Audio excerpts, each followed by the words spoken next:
Hi guys, welcome to my YouTube channel Pawan Chandani.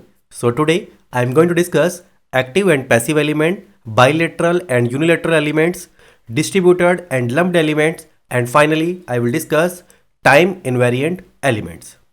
So let's get started.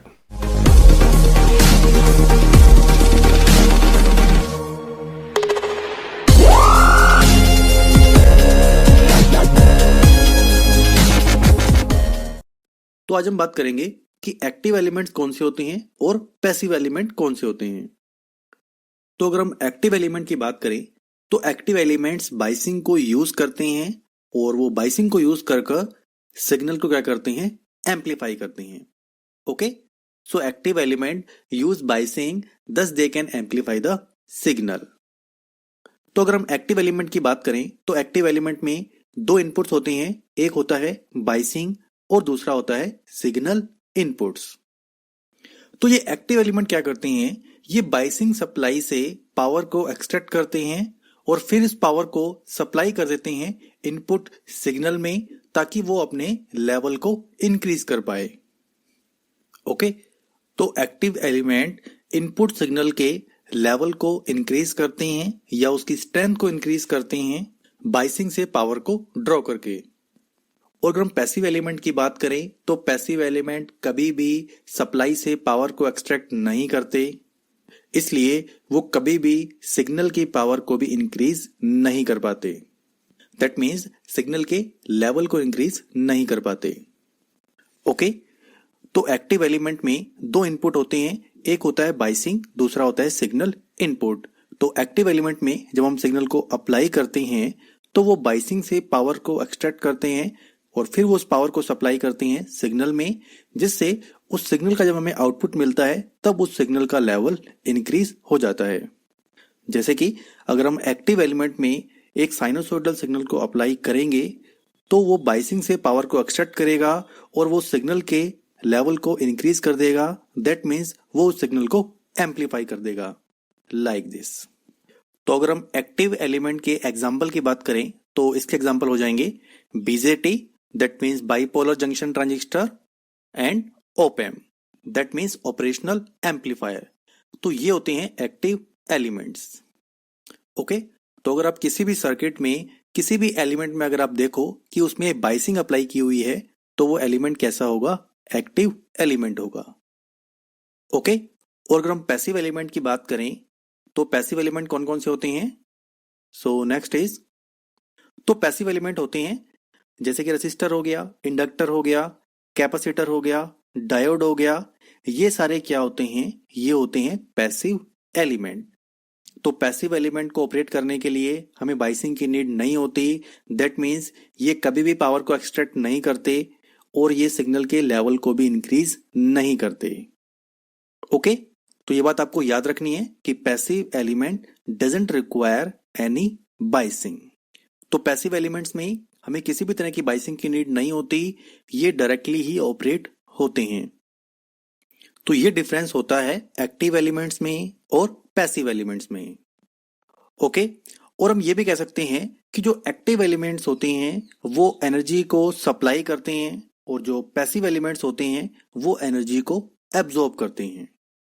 So we can also say that active element will supply energy and passive element will absorb energy.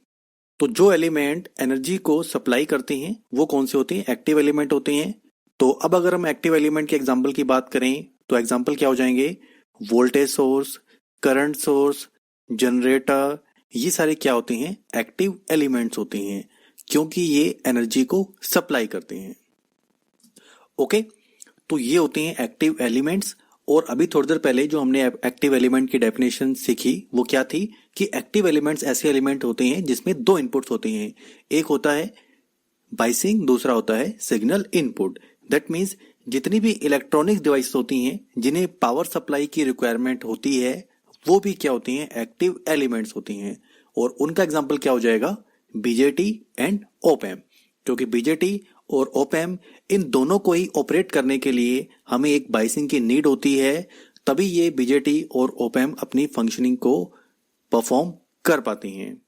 Okay, तो BJT और ओप-एम्प भी active element होते हैं। तो ये तो हमें पता होता है कि voltage source, current source, generator ये सारे एक्टिव एलिमेंट्स होते हैं, लेकिन लोगों को इस पॉइंट में डाउट होता है कि बीजेटी और ओपैम्प कैसे एक्टिव एलिमेंट होते हैं। तो एक्टिव एलिमेंट वो भी एलिमेंट होते हैं जो बाइसिंग से पावर को एक्सट्रैक्ट करते हैं और फिर से उस पावर को सप्लाई कर देते हैं इनपुट सिग्नल में, ताकि वो इनपुट सिग्नल अपने लेवल को या अपने आप को एम्पलीफाई कर पाए। ओके, तो ट्रांजिस्टर में आपने ये ऑब्जर्व किया होगा कि ट्रांजिस्टर क्या करता है, सिग्नल को एम्पलीफाई करता है। तो इसलिए ट्रांजिस्टर या बीजेटी ये क्या है, ये एक एक्टिव एलिमेंट है। ओके, तो एक्टिव एलिमेंट के एग्जांपल हो जाएंगे voltage source, current source, generator, electronic devices that require power supply, for example BJT and op-amp. Okay, तो ये तो बात होगी एक्टिव एलिमेंट की। और अगर हम पैसिव एलिमेंट की बात करें तो पैसिव एलिमेंट क्या होते हैं, जो पावर को एब्जॉर्ब करते हैं, दैट मीन्स जो एनर्जी को एब्जॉर्ब करते हैं। तो इसके एग्जांपल हो जाएंगे रेसिस्टर, इंडक्टर, कैपेसिटर, डायोड और ट्रांसफॉर्मर। तो ये सारे क्या होते हैं, ये पैसिव एलिमेंट होते हैं। इनको ऑपरेट करने के लिए हमें किसी भी बाइसिंग सर्किट की नीड नहीं होती, ये डायरेक्टली ही ऑपरेट होते हैं। ओके, तो पैसिव एलिमेंट एनर्जी को एब्जॉर्ब करते हैं और वो एनर्जी को एब्जॉर्ब करने के बाद उस एनर्जी को कन्वर्ट कर देते हैं हीट में। जैसे कि अगर हम रेसिस्टेंस की बात करें तो रेसिस्टेंस क्या करता है, एनर्जी को एब्जॉर्ब करता है और उसे कन्वर्ट कर देता है हीट में। ओके, और अगर हम इंडक्टर की बात करें तो इंडक्टर क्या करता है, एनर्जी को एब्जॉर्ब करेगा और उसे स्टोर करेगा। ओके, क्योंकि देखो अगर पावर एब्जॉर्ब होगी तो या तो उसका स्टोरेज होगा या उसका डिसिपेशन होगा।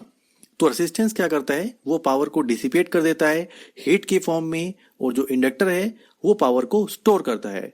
और अगर हम इंडक्टर की बात करें तो इंडक्टर एनर्जी को स्टोर करता है, और वो स्टोर करता है किसके फॉर्म में, मैग्नेटिक फील्ड की फॉर्म में।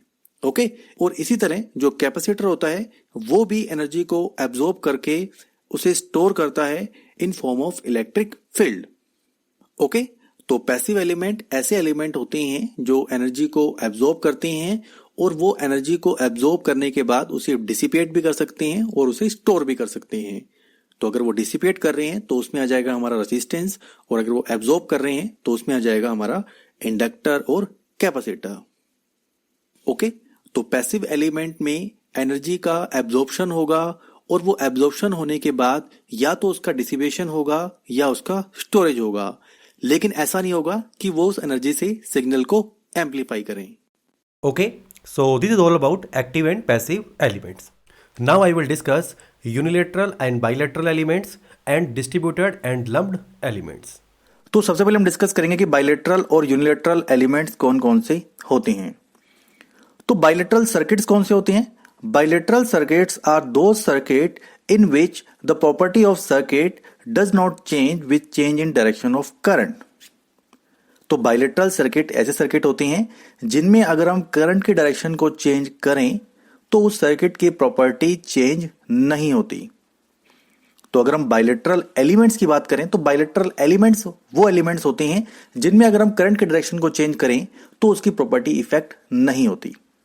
ओके, तो इसका एग्जांपल हो गया, जैसे सपोज अगर हम रेसिस्टेंस की बात करें तो रेसिस्टेंस में करंट चाहे लेफ्ट टू राइट फ्लो करे, चाहे हम करंट को राइट टू लेफ्ट फ्लो कराएं, उसके अक्रॉस जो वोल्टेज होगी वो हमेशा क्या होगी, V is equal to IR। Okay, तो अगर रेसिस्टेंस में करंट की डायरेक्शन कैसे भी फ्लो करे, रेसिस्टेंस की प्रॉपर्टी या रेसिस्टेंस के अक्रॉस जो वोल्टेज ड्रॉप है वो वही रहता है, इसलिए जो रेसिस्टेंस है वो एक बाइलेटरल एलिमेंट है। और अगर हम बाइलेटरल एलिमेंट्स की बात करें तो इसके एग्जांपल्स हो जाएंगे resistance, inductance, that means inductor and capacitor. Okay, तो बाइलेटरल एलिमेंट्स करंट के डायरेक्शन के चेंज होने पर उनकी जो प्रॉपर्टी है वो डिपेंड नहीं करती, दैट मीन्स उनकी चाहे हम वोल्टेज की पोलैरिटी चेंज कर दें तो भी उनकी प्रॉपर्टी वही रहती है। So bilateral element doesn't depend on direction of current and polarity of voltage. Okay, तो अगर हम चाहे वोल्टेज की पोलैरिटी चेंज कर दें तो भी बाइलेटरल एलिमेंट के अक्रॉस जो वोल्टेज ड्रॉप होगा वो वही रहेगा। ओके, तो ये होते हैं बाइलेटरल एलिमेंट्स। अब हम बात करते हैं यूनिलेटरल एलिमेंट्स की। तो यूनिलेटरल एलिमेंट्स की अगर बात करें तो उसका एग्जांपल हो जाएगा डायोड। तो डायोड में आपने देखा होगा कि डायोड में अगर current anode to cathode flow करता है तब तो वो कैसे बिहेव करता है, एज ए रेसिस्टेंस की तरह। दैट मीन्स अगर डायोड में करंट एनोड से कैथोड की तरफ फ्लो करेगा तब वो एक रेसिस्टेंस की तरह बिहेव करेगा। तो अगर वो रेसिस्टेंस की तरह बिहेव करेगा तो उसके अक्रॉस एक वोल्टेज ड्रॉप होगा और उसके अक्रॉस वोल्टेज ड्रॉप कितना होगा? 0.7 वोल्ट। लेकिन अगर हम करंट के डायरेक्शन को चेंज कर दें, दैट मीन्स अगर हम डायोड के अक्रॉस वोल्टेज की पोलैरिटी चेंज करें तो उसके अक्रॉस करंट की डायरेक्शन, तो उसमें करंट की डायरेक्शन चेंज हो जाएगी। तो अब अगर करंट कैथोड से एनोड फ्लो करे तब डायोड में अगर आपने देखा होगा तो उसमें करंट फ्लो नहीं करेगा। ओके, कैथोड से एनोड अगर करंट फ्लो कर रहा है तो उसमें करंट फ्लो नहीं करेगा। दैट मीन्स डायोड एक ओपन सर्किट की तरह बिहेव करेगा और उसमें करंट कितनी हो जाएगी? I is equal to 0। तो ऐसे एलिमेंट्स को हम कहते हैं यूनिडायरेक्शनल एलिमेंट। दैट मीन्स ये केवल एक ही डायरेक्शन में काम करते हैं। ओके, तो ये डिफरेंस होता है बाइलेटरल और यूनिलेटरल एलिमेंट में। बाइलेटरल एलिमेंट में आ जाएगा रेसिस्टेंस, इंडक्टर, कैपेसिटर, क्योंकि इनमें करंट की डायरेक्शन को चेंज करने से इनकी प्रॉपर्टी इफेक्ट नहीं होती। और अगर हम यूनिलेटरल एलिमेंट की बात करें तो इसका एग्जांपल हो जाएगा डायोड, क्योंकि डायोड में करंट की डायरेक्शन एनोड से कैथोड में तो वो एक रेजिस्टेंस की तरह बिहेव करता है। दैट मीन्स उसमें करंट फ्लो करती है और कैथोड से एनोड उसमें करंट फ्लो नहीं करती। दैट मीन्स वो एक ओपन सर्किट की तरह बिहेव करता है। ओके, तो ये बात होगी बाइलेटरल और यूनिलेटरल एलिमेंट्स की। अब हम डिस्कस करेंगे कि डिस्ट्रीब्यूटेड और लंप्ड नेटवर्क या लंप्ड एलिमेंट्स कौन कौन से होती हैं। तो सबसे पहले हम बात करेंगे कि डिस्ट्रीब्यूटेड एलिमेंट्स कौन से होते हैं। तो distributed element, in distributed element we can not express the property of element in terms of its terminal condition. तो डिस्ट्रीब्यूटेड एलिमेंट ऐसे एलिमेंट होते हैं जिनमें हम उसकी प्रॉपर्टी को एक्सप्रेस नहीं कर सकते टर्मिनल कंडीशन की टर्म में। तो अब बात आती है कि ये टर्मिनल कंडीशन क्या होती है, मतलब ऐसे कौन से एलिमेंट होते हैं जिनको हम एक्सप्रेस नहीं कर सकते उनकी टर्मिनल कंडीशन की फॉर्म में। तो हम बात करते हैं इस टर्मिनल कंडीशन की। तो अगर आपने कोई भी नेटवर्क या कोई भी, सपोज अगर आपने कोई भी एलिमेंट देखा होगा तो उस एलिमेंट के दो टर्मिनल होते हैं, एक 1 एंड दिस इज 2। अगर आप रेसिस्टेंस देखा होगा तो उस रेसिस्टेंस के दो टर्मिनल होते हैं, suppose this is A and B। और जैसे कि अगर हम ट्रांजिस्टर की बात करें तो ट्रांजिस्टर में 3 टर्मिनल होते हैं। ओके, तो जनरली एलिमेंट के 2 टर्मिनल होते हैं और कुछ एलिमेंट के 3 टर्मिनल भी होते हैं। तो सपोज अगर हम एक रेसिस्टेंस ले लें और उसका टर्मिनल A को हम पॉइंट कर दें A और उसके दूसरे टर्मिनल को हम मार्क कर दें B, तो इसके अक्रॉस अगर हम टर्मिनल वोल्टेज अप्लाई करें तो इसमें टर्मिनल करंट फ्लो करेगी। तो वोल्टेज कितनी हो जाएगी? V is equal to IR। That means इस एलिमेंट को हम एक्सप्रेस कर पा रहे हैं इसके टर्मिनल वोल्टेज के टर्म में, और वो कितनी है? V is equal to IR। तो ऐसे एलिमेंट क्या हो जाएंगे? लंप्ड एलिमेंट, क्योंकि इन एलिमेंट की प्रॉपर्टी को हम एक्सप्रेस कर पा रहे हैं इनकी टर्मिनल कंडीशन की टर्म में। ओके, तो ये हो जाएंगे लंप्ड एलिमेंट। दैट मीन्स जो रेजिस्टेंस है वो एक लंप्ड एलिमेंट है। लेकिन अगर कुछ ऐसे एलिमेंट्स होते हैं जिनको हम एक्सप्रेस नहीं कर सकते उनके टर्मिनल कंडीशन के टर्म में, तो वो हो जाएंगे हमारे डिस्ट्रीब्यूटेड एलिमेंट्स। तो अब हम समझते हैं कि ये डिस्ट्रीब्यूटेड एलिमेंट्स कौन कौन से होते हैं। तो अगर हम डिस्ट्रीब्यूटेड एलिमेंट के एग्जाम्पल की बात करें तो डिस्ट्रीब्यूटेड एलिमेंट ऐसे एलिमेंट होते हैं जिनके अंदर हमें हर पॉइंट पर यह एनालाइज करना पड़ता है कि उसके अंदर करंट और वोल्टेज कितनी है। ओके, तो डिस्ट्रीब्यूटेड एलिमेंट में हर पॉइंट पे करंट और वोल्टेज अलग अलग होती है, तो वहां पर हमें हर पॉइंट पर वोल्टेज और करंट को एनालाइज करना पड़ता है। तो अगर इसके एग्जाम्पल की बात करें तो इसका एग्जाम्पल हो जाएगा लॉन्ग ट्रांसमिशन लाइन। तो लॉन्ग ट्रांसमिशन लाइन एक डिस्ट्रीब्यूटेड एलिमेंट है। जैसे कि अगर हम रेजिस्टेंस की बात करें तो रेजिस्टेंस भी एक कंडक्टर से ही मिलकर बनता है। ओके, लेकिन हमें रेजिस्टेंस में यह जरूरत नहीं होती कि उसके मिड पॉइंट पर वोल्टेज कितनी है, उसकी मिड पॉइंट पर करंट कितनी है, उसकी 1/4 लेंथ पर करंट कितनी है, उसके 3/4 लेंथ पर करंट कितनी है, उसकी हमें जरूरत नहीं है। हमें मतलब होता है उसके टर्मिनल के अक्रॉस वोल्टेज कितनी है और उसके टर्मिनल में कितना करंट फ्लो कर रहा है।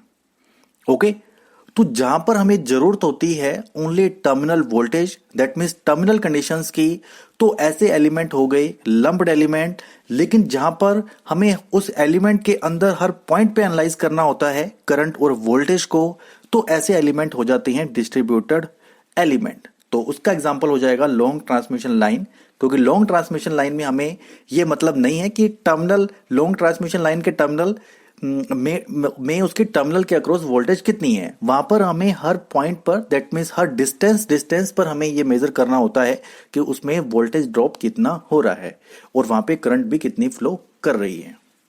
ओके, तो लॉन्ग ट्रांसमिशन लाइन में हर पॉइंट पे वोल्टेज और करंट चेंज होती है, वहां पर हमें एनालाइज करना पड़ता है, तो वो हो गया डिस्ट्रीब्यूटेड एलिमेंट। लेकिन जहां पर हमें ओनली टर्मिनल कंडीशन से मतलब होता है, वो हो गया हमारा लंप्ड एलिमेंट। तो लॉन्ग ट्रांसमिशन लाइन को हम एज ए मॉडल करते हैं डिस्ट्रीब्यूटेड एलिमेंट की फॉर्म में। तो अगर लॉन्ग ट्रांसमिशन लाइन के अक्रॉस अगर हमें वोल्टेज को डिफाइन करना है, तब वहां पर voltage as a function of x होती है, that means as a function of distance होती है। ओके, और वो कितनी होती है, V x is equal to V R cos h y x gamma x plus I R Z C sine h gamma x. ये होती है voltage in long transmission line. Okay, तो यहां पे आप देख सकते हो कि यहां पे जो हमारी वोल्टेज है वो डिपेंड कर रही है डिस्टेंस पर। दैट मीन्स यहां पर हम इंटरेस्टेड हैं उस ट्रांसमिशन लाइन के ईच एंड एवरी पार्ट में वोल्टेज और करंट को एनालाइज करने में। ओके, वहां यहां पर हमें टर्मिनल कंडीशन से मतलब नहीं है, यहां पर हम हर पॉइंट पे वोल्टेज और करंट को एनालाइज करना चाहते हैं। ओके,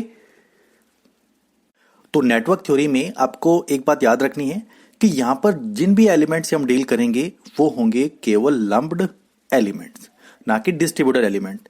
क्योंकि अगर हमने डिस्ट्रीब्यूटेड एलिमेंट को अगर हम नेटवर्क थ्योरी में हमने इंक्लूड कर दिया, तब हमारी एनालिसिस बहुत ज्यादा कॉम्प्लिकेटेड हो जाएगी, क्योंकि तब हमें वहां पर डील करना होगा डिफरेंशियल इक्वेशन से। ओके, तो नेटवर्क थ्योरी में हम जिन भी एलिमेंट्स को डील करेंगे वो होने चाहिए लंप्ड एलिमेंट। दैट मीन्स वहां पर हम उन एलिमेंट को एक्सप्रेस करेंगे केवल उनकी टर्मिनल कंडीशन के टर्म में। ओके, और एक बात आपको और नोट करनी है कि जो केवीएल और केसीएल जो बेसिक लॉज हैं किसी भी सर्किट को सॉल्व करने के लिए, वो एप्लीकेबल होते हैं केवल लंप्ड एलिमेंट के लिए। ओके, क्योंकि अगर एलिमेंट लंप्ड होगा तभी केवीएल और केसीएल अप्लाई हो पाएगा, उसमें वैलिड होगा, अदरवाइज उसमें केवीएल और केसीएल अप्लाई नहीं हो सकता। जो हमें रिजल्ट मिलेंगे वो हमें रॉन्ग मिलेंगे। Okay, so note that KVL and KCLs are applicable only when the elements are lumped. तो ये डिफरेंस होता है डिस्ट्रीब्यूटेड और लंप्ड एलिमेंट्स में। तो ऐसे एलिमेंट जिनको हम एक्सप्रेस कर सकते हैं, जिनकी प्रॉपर्टी को हम एक्सप्रेस कर सकते हैं उनके टर्मिनल कंडीशन के टर्म में, वो तो होंगे लंप्ड एलिमेंट। और ऐसे एलिमेंट जिनको हम एक्सप्रेस नहीं कर सकते उनकी टर्मिनल कंडीशन के टर्म में, तो वो हो जाएंगे हमारे डिस्ट्रीब्यूटेड एलिमेंट। दैट मीन्स वहां पर हम इंटरेस्टेड हैं हर पॉइंट पे करंट और वोल्टेज को एनालाइज करने में, ना कि उसके टर्मिनल पॉइंट पर। Okay, so this is all about lumped and distributed elements. Now I will discuss time invariant elements. तो अगर मैं टाइम इनवेरिएंट और टाइम वेरिएंट एलिमेंट की बात करूं, तो इसके लिए सपोज अगर हमारा रेसिस्टेंस टाइम का फंक्शन हो, suppose resistance is a function of time, then that resistance is known as time variant. तो अगर रेसिस्टेंस टाइम का फंक्शन है तो वो रेसिस्टेंस कैसा होगा, वो होगा टाइम वेरिएंट। यहां पर टाइम वेरिएंट से मतलब ये है कि टाइम के वेरी करने से, दैट मीन्स टाइम के साथ साथ उस एलिमेंट की या उस रेसिस्टेंस की जो प्रॉपर्टी है वो चेंज हो रही है या वो इफेक्ट हो रही है। देखो कैसे, देखो एक्चुअली में टाइम का जो इफेक्ट है वो रेसिस्टेंस की प्रॉपर्टी को चेंज करता है, और ऐसा होता भी है। इस इफेक्ट को हम क्या कहते हैं, एजिंग इफेक्ट। तो एजिंग इफेक्ट का मतलब ये है कि एलिमेंट की एज इंक्रीज होने के साथ साथ जो उसकी परफॉर्मेंस है वो वेरी करती है या वो इफेक्ट होती है। So as the age of elements is increasing, the performance of that element is also effect. For example, अगर हम टीवी रिमोट की बात करें तो टेलीविजन का जो रिमोट है उसकी जो सेंसिटिविटी है टुवर्ड्स द टेलीविजन, वो भी एज के इंक्रीज होने के साथ साथ, दैट मीन्स टाइम के इंक्रीज होने के साथ साथ जो उसकी सेंसिटिविटी है वो भी धीरे धीरे कम होती जाएगी। इसी हम क्या कहते हैं, एजिंग इफेक्ट कहते हैं। दैट मीन्स एज के इंक्रीज होने के साथ साथ अगर किसी एलिमेंट की या किसी सर्किट की अगर परफॉर्मेंस इफेक्ट हो रही है, अगर वेरी कर रही है, तो उसे हम क्या कहेंगे, टाइम वेरिएंट एलिमेंट कहेंगे। तो एज के इंक्रीज करने से अगर किसी सर्किट के पैरामीटर इफेक्ट हो रहे हैं तो इसका मतलब ये है कि वो एलिमेंट्स कैसे हैं, उन्हें हम कहते हैं टाइम वेरिएंट एलिमेंट। लेकिन हमारे सर्किट एनालिसिस के कोर्स में हम जिन एलिमेंट को स्टडी करेंगे वो एलिमेंट्स कैसे होने चाहिए, वो एलिमेंट होने चाहिए time invariant. That means resistance कैसा होना चाहिए, कांस्टेंट, इंडक्टर कैसा होना चाहिए, कांस्टेंट, कैपेसिटर कैसा होना चाहिए, constant. That means resistance, inductor और कैपेसिटर ये तीनों ही एलिमेंट्स कैसे होने चाहिए, टाइम इनवेरिएंट एलिमेंट होने चाहिए। दैट मीन्स ये टाइम के ऊपर डिपेंड नहीं करने चाहिए। दैट मीन्स टाइम के चेंज होने से इन एलिमेंट की जो परफॉर्मेंस है वो इफेक्ट नहीं होनी चाहिए।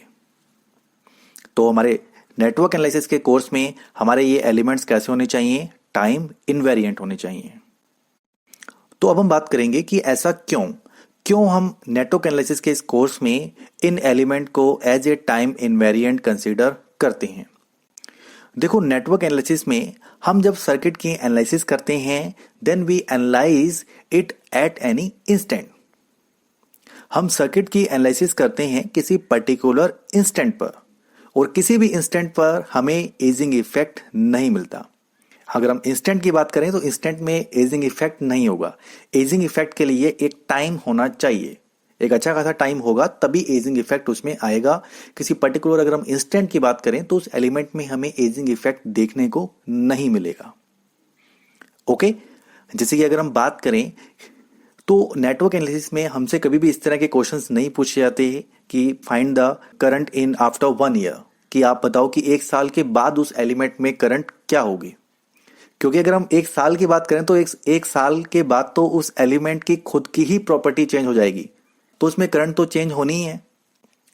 तो अगर हम नेटवर्क एनालिसिस की बात करें तो नेटवर्क एनालिसिस में जो हमें क्वेश्चंस देखने को मिलते हैं वो इस तरह के होते हैं कि we have to find the current at t equal to 0 और t equal to 1 second 2 second. Okay, तो नेटवर्क एनालिसिस में हम रेजिस्टेंस, इंडक्टेंस और कैपेसिटर इन सबको कंसीडर करते हैं एज टाइम इनवेरिएंट, क्योंकि नेटवर्क एनालिसिस में हम सर्किट को एनालाइज करते हैं किसी पर्टिकुलर इंस्टेंट पर, और इंस्टेंट में हमें किसी भी तरह का एजिंग इफेक्ट देखने को नहीं मिलता। इसलिए इन एलिमेंट को हम कंसीडर करते हैं as a time invariant. Okay, लेकिन ऐसा नहीं है कि ये एलिमेंट एक्चुअली में टाइम इनवेरिएंट होते हैं। ये डिपेंड करते हैं, इनकी जो परफॉर्मेंस है या इनकी जो पैरामीटर्स हैं वो डिपेंड करते हैं टाइम के ऊपर। लेकिन सर्किट एनालिसिस में हम एनालाइज कर रहे हैं उन्हें किसी पर्टिकुलर इंस्टेंट पर, तो वहां इन्हें हम कंसीडर करेंगे as time invariant. Okay, actually में इनके ये होते हैं टाइम वेरिएंट। दैट मीन्स इनमें एजिंग इफेक्ट होता है। एज के इंक्रीज करने से इन एलिमेंट की परफॉर्मेंस वेरी करती है, इसलिए ये एलिमेंट टाइम वेरिएंट होते हैं। लेकिन सर्किट एनालिसिस में हम इन्हें कंसीडर करेंगे एज टाइम इनवेरिएंट। ओके, तो इस बात का आपको ध्यान रखना है कि नेटवर्क एनालिसिस में ये एलिमेंट हम कंसीडर करेंगे एज टाइम इनवेरिएंट एलिमेंट। तो इस लेक्चर में बस हम इतना ही डिस्कस करेंगे। तो नेक्स्ट लेक्चर में हम डिस्कस करेंगे इन सर्किट एलिमेंट्स को डिटेल में। दैट मीन्स रेजिस्टेंस, इंडक्टेंस और कैपेसिटर, इन एलिमेंट्स को हम डिटेल में डिस्कस करेंगे। तो अगर इस लेक्चर से रिलेटेड अगर आपकी किसी भी तरह की क्वेरी है तो आप मुझे कमेंट कर सकते हो, और साथ में आप मुझे व्हाट्सअप भी कर सकते हो। ये है मेरा व्हाट्सअप का नंबर। और अगर आपने मेरे YouTube चैनल को सब्सक्राइब नहीं किया है तो प्लीज़ उसे सब्सक्राइब कर दीजिए, और साथ में इस बेल आइकन को प्रेस भी कर दीजिए। और अगर आप इसी लेक्चर को अनअकैडमी पर देखना चाहते हो तो जो लिंक है वो डिस्क्रिप्शन में गिवन है, जहाँ पे आप इसी लेक्चर को अनअकैडमी पर देख सकते हो बिना किसी ऐड के। और साथ में इसी लेक्चर के जो PDF फाइल्स है वो आप डाउनलोड भी कर सकते हो। डाउनलोड करने के लिए आपको उस लेक्चर को वॉच करना होगा, जिससे आपके वॉच टाइम के अकॉर्डिंग आपको कुछ कॉइन्स मिलेंगे, और उन कॉइन्स को आप यूज़ कर अनअकैडमी पर इसी लेक्चर की PDF फाइल को डाउनलोड भी कर सकते हो। Okay, so thank you for watching this.